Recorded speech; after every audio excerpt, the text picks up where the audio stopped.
That ties between the U.S. and Venezuela are deteriorating. First, several Americans were arrested accused of spying. Well, now the South American country is banning prominent U.S. officials from entering. Among those not permitted, former President George W. Bush, former Vice President Dick Cheney, Senator Bob Menendez, and Congressman Mario Diaz-Balart. Senator Menendez responded to this ban with this tweet: "I will continue to speak out against human rights abuses in Venezuela, even if I am banned from traveling there, hashtag sanctioned by Maduro."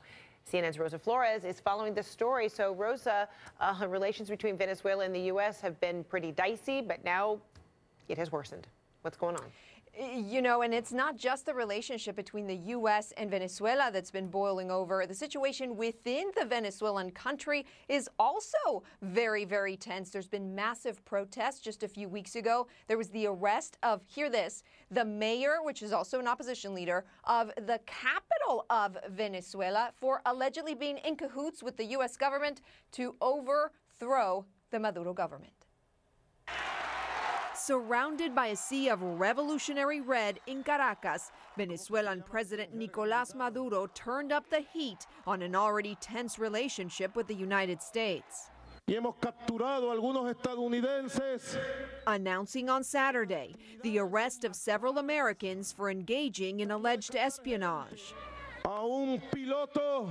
including a pilot of Latin American origin flying an American plane and carrying what he called all kinds of documents.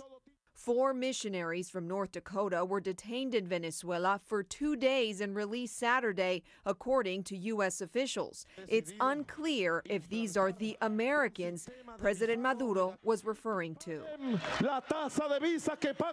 Government supporters cheered when the Venezuelan president went on to list sanctions on the U.S., including visa requirements for Americans, a downsized U.S. embassy in Caracas, and a travel ban on some American officials, including George W. Bush, Dick Cheney, Bob Menendez, and Marco Rubio, calling them terrorists, in part for what he says are human rights violations by America in Iraq, Syria, and Vietnam. Florida Representative Mario Diaz-Balart, one of many voices firing back on Twitter, saying, "I've always wanted to travel to a corrupt country that is not a free democracy, and now Castro's lapdog won't let me."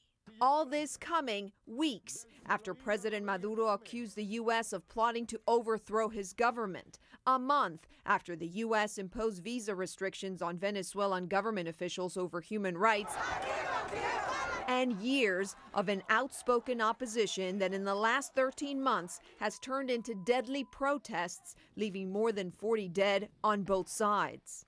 Espionaje. As President Maduro begins closing the doors on the U.S., Venezuela struggles in its house divided.